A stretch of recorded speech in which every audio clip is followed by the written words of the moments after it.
opened the gate. The guard was suspicious and played for time. I said, yes, I'll open the gate. That's my job. But I haven't got the keys at the moment. You'll have to go to the reception. Alawali reached for his grenades. It was just me and the driver. And we were both standing there, and we heard this loud. We went to the window to see what is going on. Most people got up and went to the window. I said, what was that? And he said, oh no, let me look. Stuck outside the gate, Jihad Ali decided the moment had come.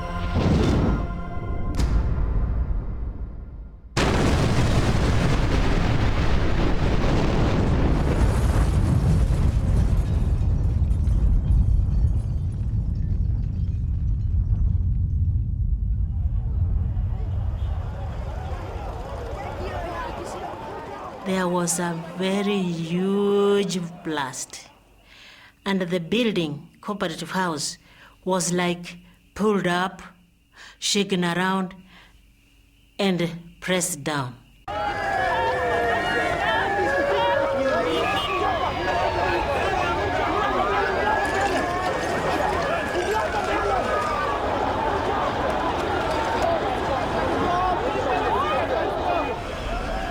The bomb ripped through the embassy and the high-rise cooperative building opposite. The office block sandwiched between them collapsed like a pack of cards. Over 200 died. Thousands were injured. If you're in a building bombing, what happens is that the blast of the bomb comes through the building like a tidal wave. It breaks glass and forms like sabers and so forth, goes through, and some of the glass is so fine that it'll go through your clothes and embed in your body, but your clothes won't be torn.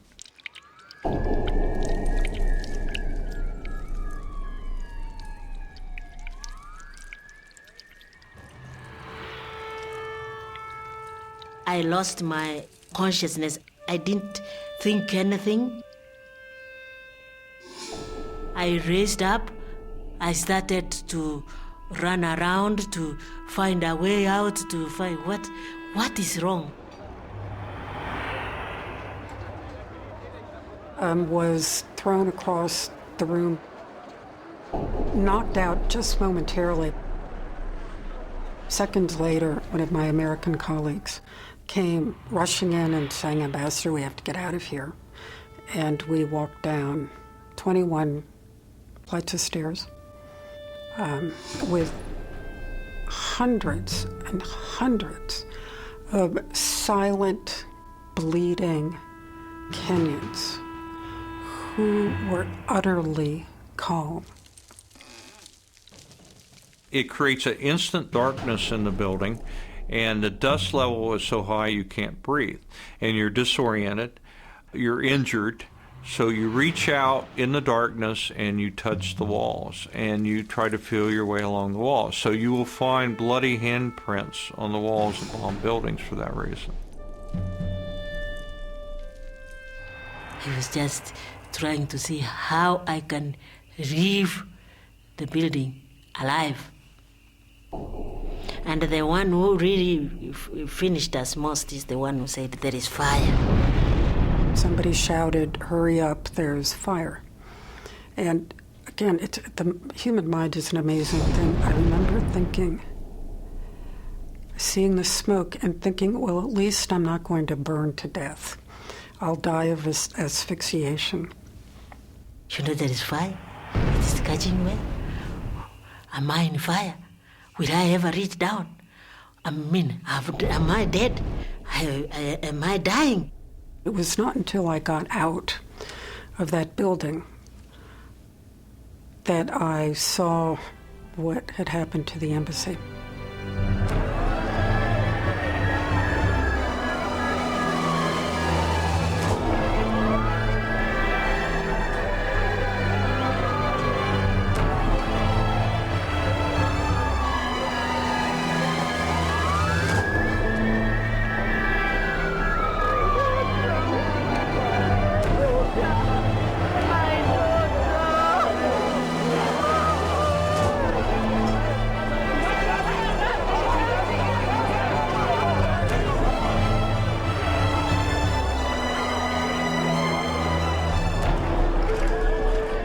Inside the shattered embassy, covered in rubble, Ellen Boomer was regaining consciousness.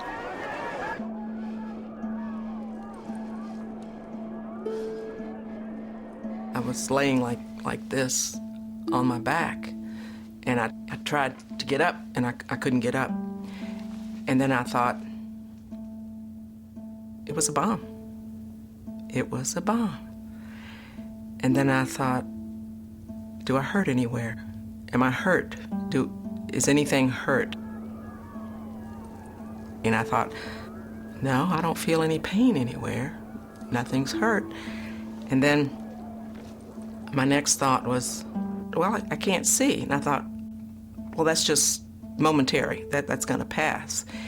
And then I thought, oh, well, it might not pass. And then I thought, okay, God, you can have one eye. Don't take both of them. You can have one. Let me have one, and I'll let you have the other one.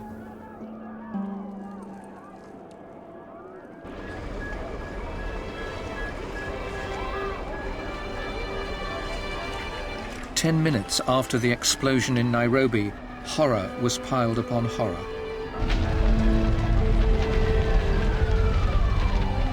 "400 miles away, a second truck bomb exploded at the US Embassy in Dar es Salaam, Tanzania.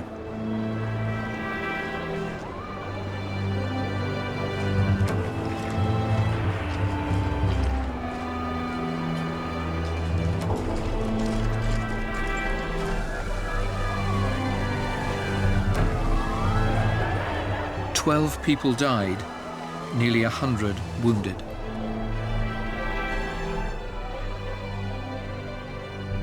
I was shocked. I mean, I was really astonished by the tradecraft, by the skill with which these attacks have been carried out. You only had to look at the first pictures to recognize that this was a different kind of terror, that this was terror that aimed at mass casualties in a way that most previous attacks had not.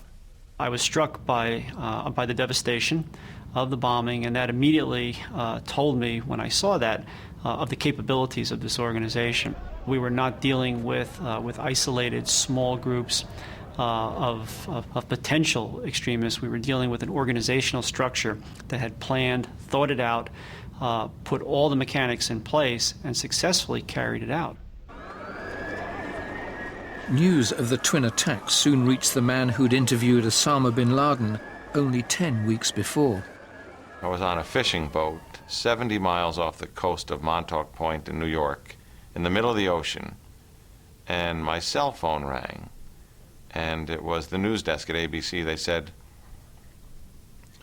2 U.S. embassies have just been blown to bits in East Africa, in Tanzania and in Kenya. Well, what do you make of that? And they were trying to figure out what are the issues involving terrorism in East Africa, what are the groups in East Africa, what are the issues with those countries. And I said, no, it's not about that. It's about us. This is Osama bin Laden. This war that he declared on America, it just started.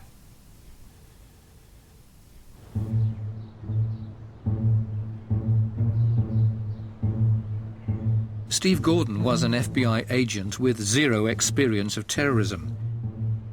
He was on vacation when the bombs went off. I was actually at the beach, and my pager had gone off to call the New York office of the FBI. Not knowing anything about what was going on, I had no television or anything. So I respond to the page, and one of my workmates says, "You need to get into the office right away."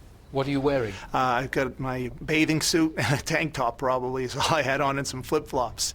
And they said, "Well, look, at least you dressed for the occasion." I was like, "Well, I just got a page and I just showed up." They said, "Good, go home and pack. You're going to either Nairobi, Kenya, or Dar es Salaam, Tanzania." And I said, I don't even know where Dar es Salaam, Tanzania is. And he said, "Just go home, get your passport, get back in here."